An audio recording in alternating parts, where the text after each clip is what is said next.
우리 읽은 말씀 가운데 여기 16절 상반절의 말씀을 보니까 선한 양심을 가지라. 이는 그리스도 안에 있는 너희의 선행을 욕하는 자들로 그 비방하는 일에 부끄러움을 당하게 하려 함이라. 이 말이 나와요. 그래서 이 말씀 중심으로 해서 선한 양심을 가지라는 말씀의 제목으로 함께 은혜를 나누기를 원합니다. 사람이 살아가면서 우리 일상생활 가운데서 양심이란 이 말을 참 많이 듣죠, 그죠? 예를 들면은 저 사람 참 양심이 없는 것 같아, 이런 말을 하기도 하고, 양심적으로 삽시다, 이런 말을 하기도 하고, 양심이 밥 먹여주나, 이런 말을 하기도 하고, 또 비아냥대로 하는 말로서 양심에 털난 사람, 이런 말을 하기도 하고, 양심의 가책을 느낀다, 이런 등등의 이 양심이란 말들을 우리가 일상생활 속에 많이들 쓰고 있는 것을 보게 되었습니다. 그 양심이란 게 도대체 뭘까?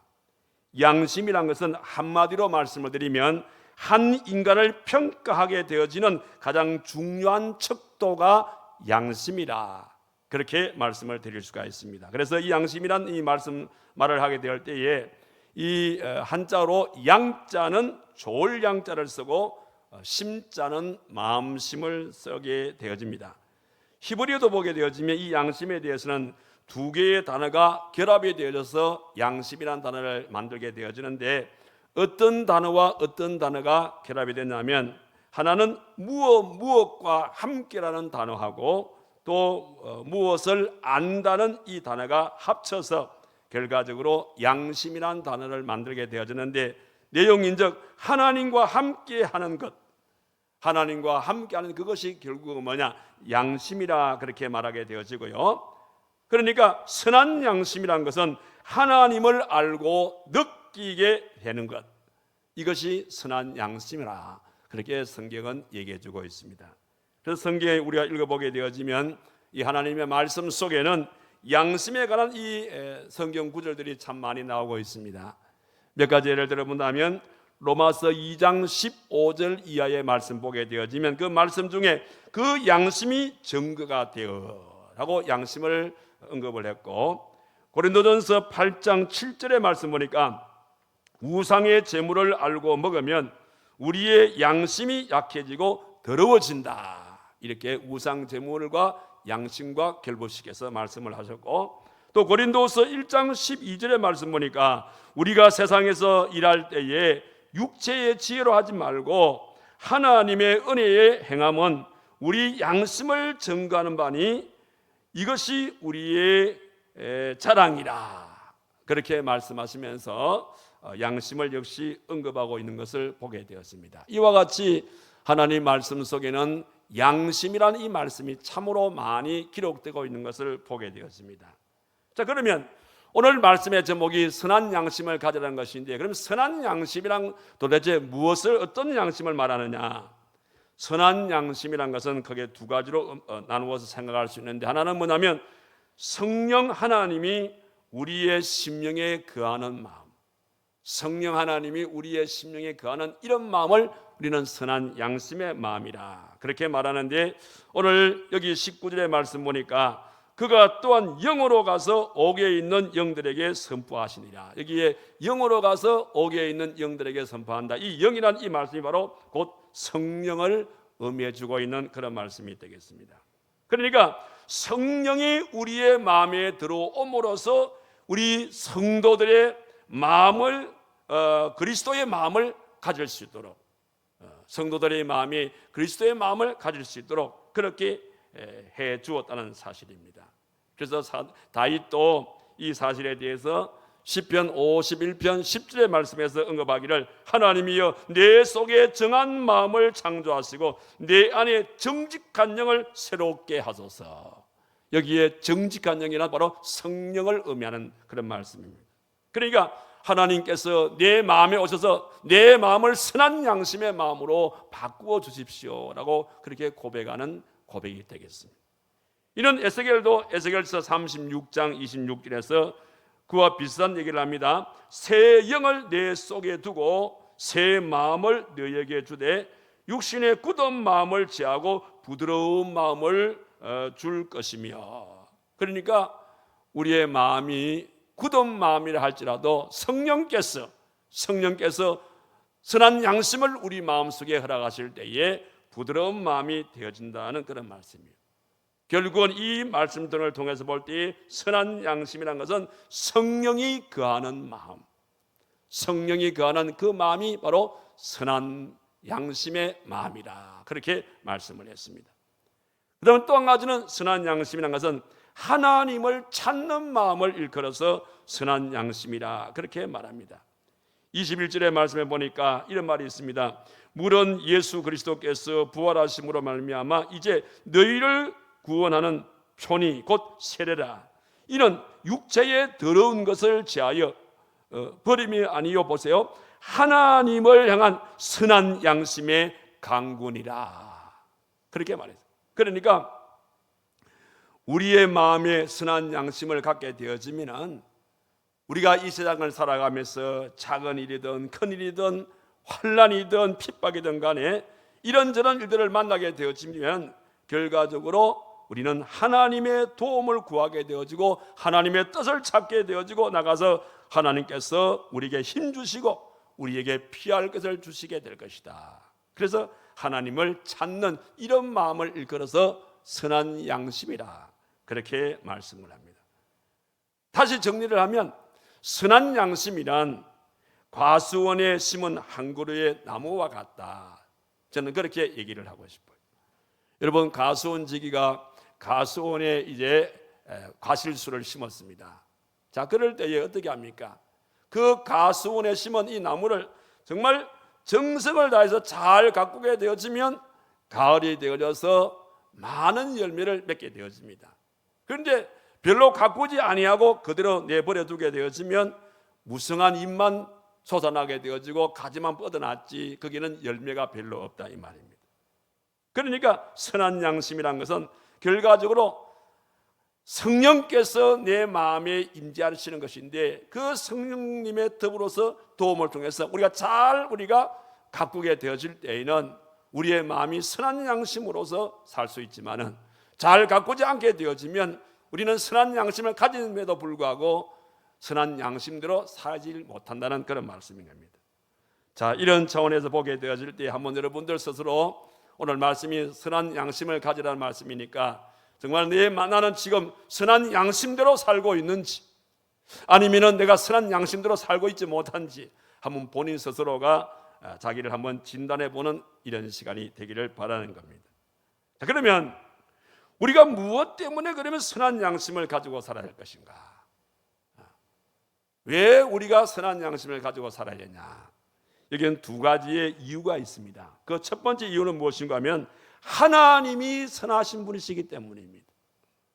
하나님이 선하신 분이기 때문에 우리는 선한 양심을 가지고 살아가야 한다는 거예요. 이 사실에 대해서 우리 예수님께서 누가복음 6장 36절에서 말씀하시기를 너희 아버지의 자비로우심 같이 너희도 자비로운 자가 되라 이런 말이 나와요. 여기 자비롭다 이 말씀은 바로 선하다 이런 의미를 가지고 있는 것입니다. 자, 그러니까 우리 아버지가 선하신 분이니까 나도 선하다 이 말은 그 가정의 자녀는 아버지를 닮게 되어 있다 이 말입니다.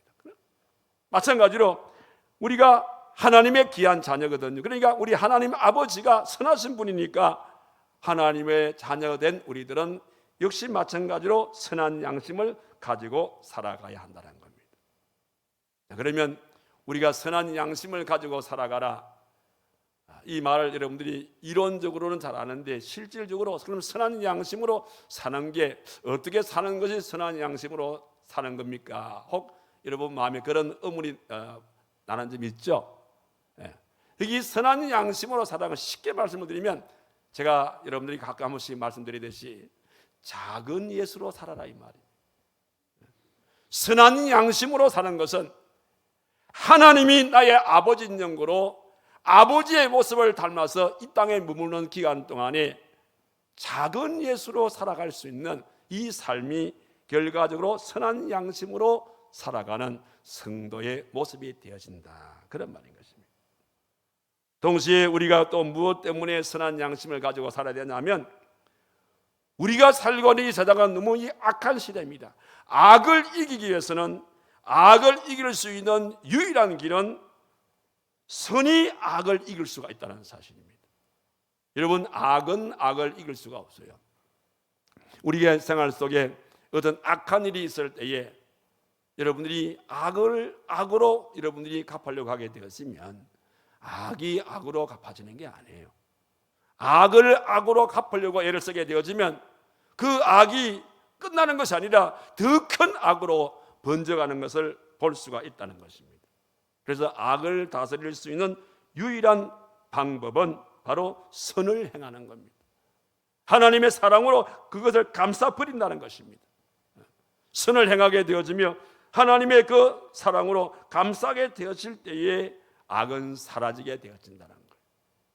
그런 맥락에서 우리가 선한 양심을 가지고 살아가야 한다는 말씀인 겁니다.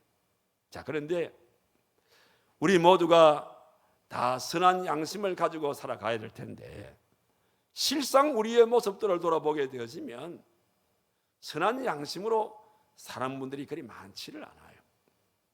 언제부터인지 우리의 선한 양심이 다 이렇게 저렇게 해서 우리의 양심이 더럽혀지게 있는 상태입니다. 이 선한 양심이 더럽혀지게 되어지면, 이게 도가 넘게 되어지면 그 선한 양심에 화인 맞은 양심이 되는 겁니다. 선한 양심이 화인 맞은 양심이 되어버리게 되어지면 선한 양심의 구실을 전혀 할 수 없는 그런 사람으로 전락할 수밖에 없다는 것입니다. 자, 그렇다면 우리를 선한 양심을 가지고 사는 우리들을 자꾸 타락시키는 그 원인이 어디 있냐? 무엇이 우리의 이 선한 양심을 타락시키는가? 그 중에 하나가 뭐냐면 바로 욕심입니다. 욕심. 여러분, 인간은 많은 욕심들을 가지고 살게 되어집니다. 왜냐하면 욕심 그 자체는 나쁜 것이 아니죠, 그죠? 저는 개인적으로 우리가 살아가면서 우리의 생활 속에는 약간의 욕심이 저는 필요하다고 생각하는 사람입니다. 왜 우리의 생활 속에 약간의 욕심이 필요하냐면, 약간의 이 욕심은 우리의 삶의 의욕이 생기도록 만들어주게 되어지고, 욕심이 있음으로써 우리의 생활 속에 꿈도 생겨지는 것이고 희망도 생겨지게 되어진다는 거죠. 이건 개인의 생활이나 가정 생활이나 우리 이 교회 생활도 마찬가지입니다. 여러분, 우리 교회가 만약에 욕심이 전혀 없는 교회다, 그럼 우리 교회는 유명무실한 교회가 되는 겁니다. 약간의 욕심이 있음으로써, 영혼 구원에 대한 욕심이 있으면 우리는 전도를 나가는 겁니다. 이웃을 사랑하고 싶은 그런 사랑의 열정이 있으므로, 욕심이 있음으로써 우리는 노인대학이 우리 교회에서 이렇게 지금까지 진행되고 있는 겁니다. 이런 선한 욕심이 없으면 어떤 경쟁 것이 없겠죠. 문제는 뭐냐면 그 욕심이 지나치는 것이 문제인 겁니다. 그 욕심이 지나치게 되어지면 그때부터 문제가 생겨지게 되는 것이고, 그 욕심이 점점 자라게 되어지면 그것이 나중에는 죄로 변할 수밖에 없다는 거예요. 그래서 야고보서 1장 15절의 말씀 보니까 욕심이 잉태한 적 죄를 낳고 죄가 장성해서 사망을 낳게 되나니라. 할렐루야. 그렇게 말씀하고 있음을 보게 되었습니다. 그래서 이 원리에 관해서 성 어거스틴은 그런 말을 합니다. 자, 사람이 살면서 길을 갈 때에 우리 머리 위로 새가 날을 수가 있다는 겁니다. 그렇잖아요. 여러분, 머리 위로 새가 날을 수가 있어요. 그건 자연현상인 것입니다. 그런데 그 새가 날아가다가 내 머리에다가 둥지를 털어버렸어요. 새가 내 머리로 날을 수는 있어도 그 새가 내 머리에 둥지를 털 때는 이것을 우리가 털지 못하도록 제재를 가해야 될 것이고, 때로는 절제를 해야 된다, 이 말입니다. 이 말의 의미는 뭐냐면 사람이 살아가면서 누구에게나 다 욕심의 마음이 다 흘러가는 겁니다. 욕심의 마음이 흘러가게 되어질 때에 그 욕심이 내 마음 속에 둥지를 털어버리면 안 된다, 이 말이에요. 둥지를 털게 되어지면 그 욕심 때문에 결국은 죄를 범하게 되어지고 그 죄가 성장해서 사망을 낳게 되어지는 그런 결과를 낳기 때문에, 그래서 죄가 내 마음속에 둥지를 털지 못하도록 그렇게 하라는 겁니다. 자, 그러면 우리가 살아가면서 우리가 가져서 안 될 그런 대표적인 욕심에는 어떤 것이 있습니까? 자, 이를테면은 물질에 대한 욕심. 물론 물질에 대한 욕심은 약간의 다 우리 물질의 욕심이 있지 않습니까? 너무 이 과욕이 돼서는 안 된다는 말입니다. 물질에 대한 욕심이 과욕으로 변하게 되어지면 결국은 물질은 우리의 생활 속에 필요한 우리의 생활의 하나의 그 방법이지 이게 목적이 되어서는 안 된다 이 말입니다. 물질을 모으는 것이 목적이 되게 되면 결국 물질의 노예가 되는 거예요. 그러면 우리 마음에 선한 양심은 떠나가게 되는 겁니다. 그래서 물질의 욕심을 갖는 것, 또 명예 욕심도 마찬가지죠.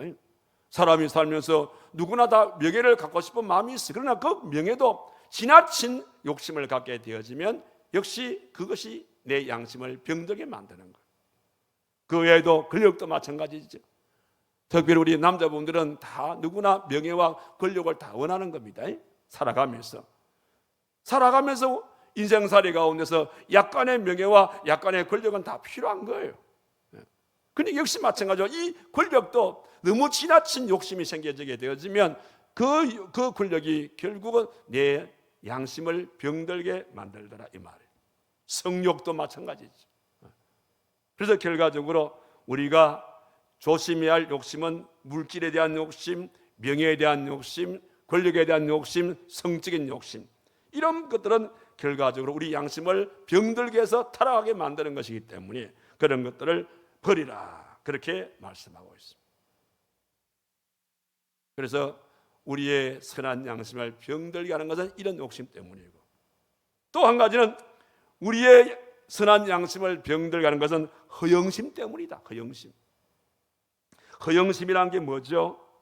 허영심이란 것은 자기 분수를 알지 못하고 자기를 과시하려는 그런 욕구, 이게 바로 뭐냐? 허영심이라 이 말이에요. 그래서 사도 바울은 로마서 12장 3절에서 뭐라 그랬습니까? 마땅히 행할 그 이상의 생각을 품지 말라.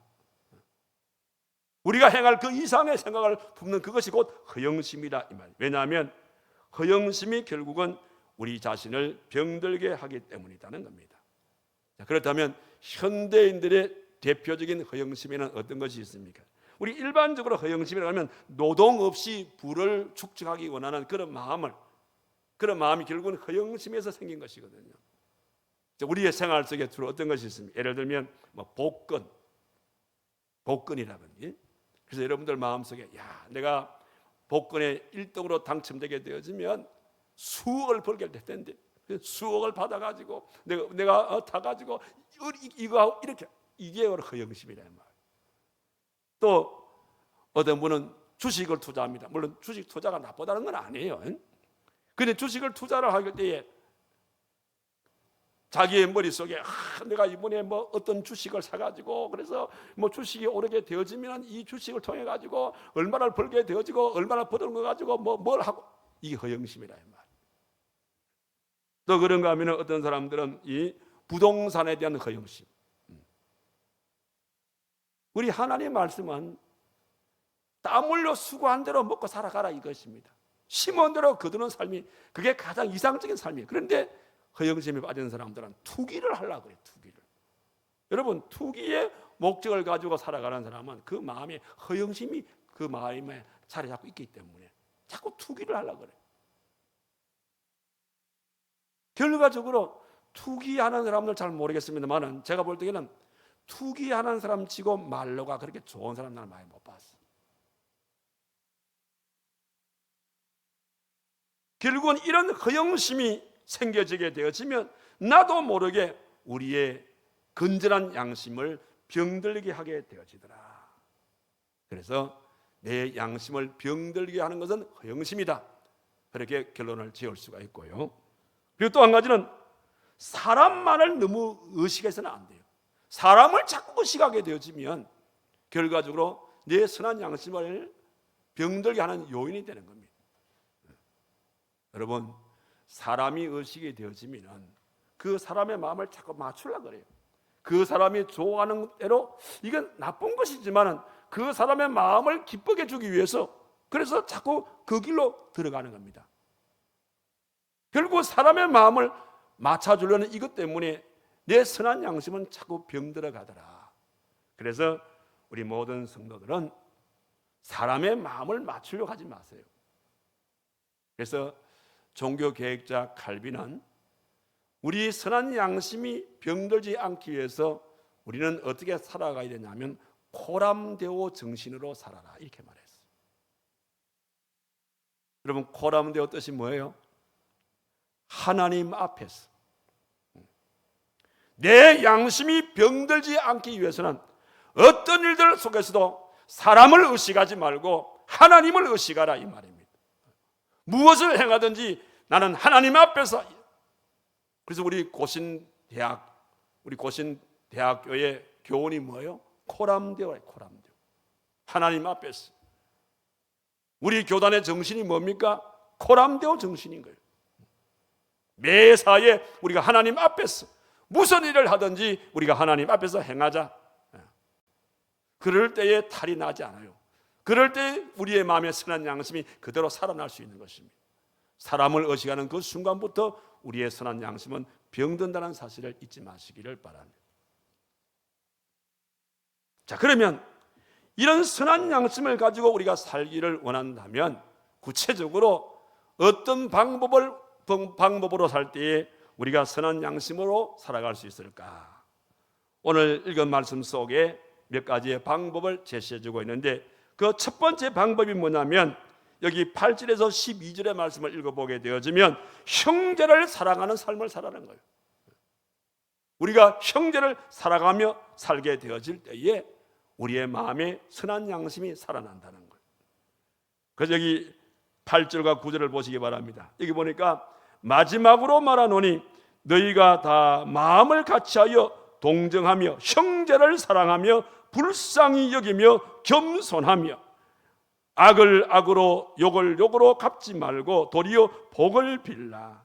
이를 위하여 너희가 부르심을 받았으니 이는 복을 이어받게 하려 하심이라. 이렇게 말했어요.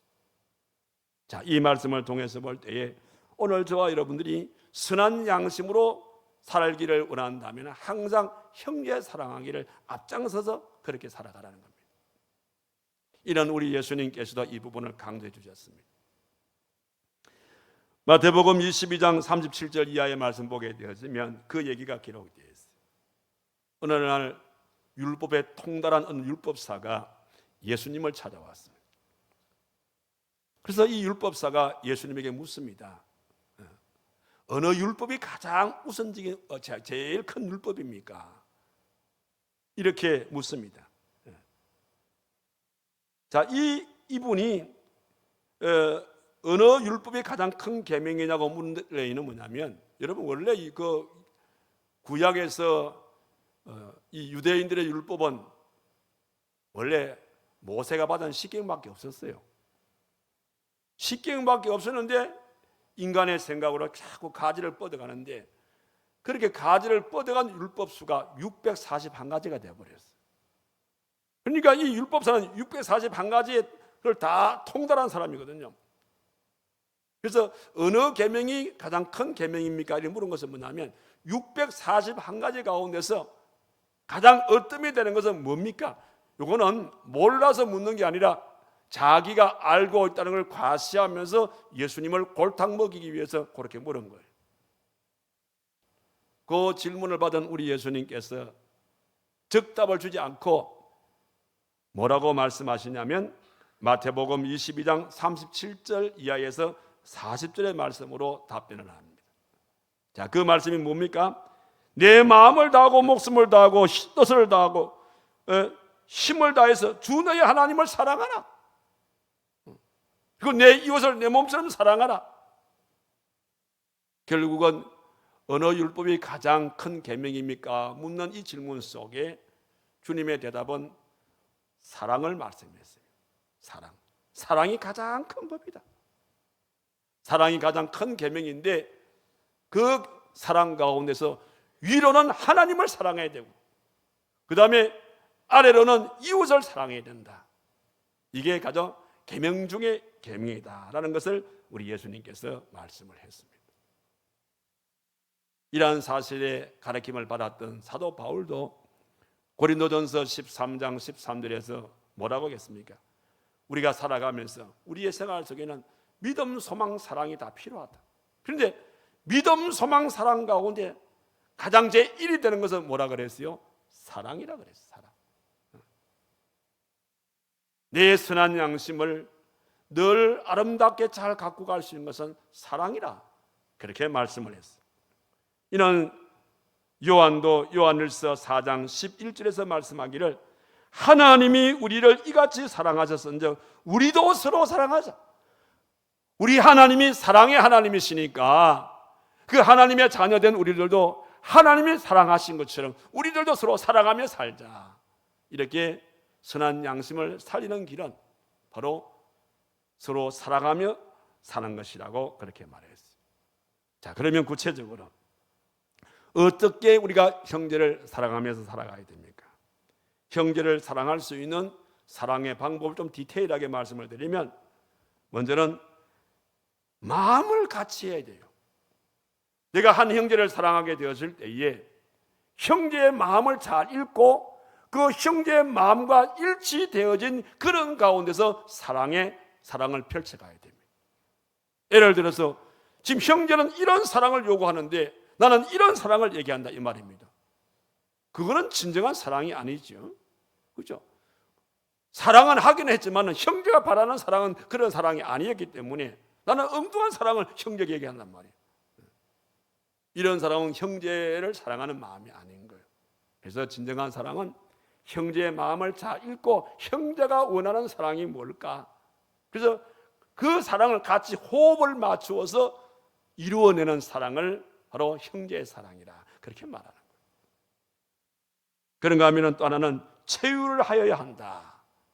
체휼이라는 뜻이 뭡니까? 상대방의 처지를 내가 이해하고 그 상대방의 처지를 이해하고 내가 그 사실에 대해서 좀 가볍게 여겨주는 이런 마음, 입장을 바꿔놓고 생각해보는 이런 마음을 가질 때에 진정한 사랑이 거기에서 싹트게 된다는 거예요. 그리고 세 번째는 불쌍히 여기는 마음이 필요한 거예요. 여기 불쌍히 여기라 이 말은 뭐냐면 상대의 실수를 용납해 주라 이 말이에요.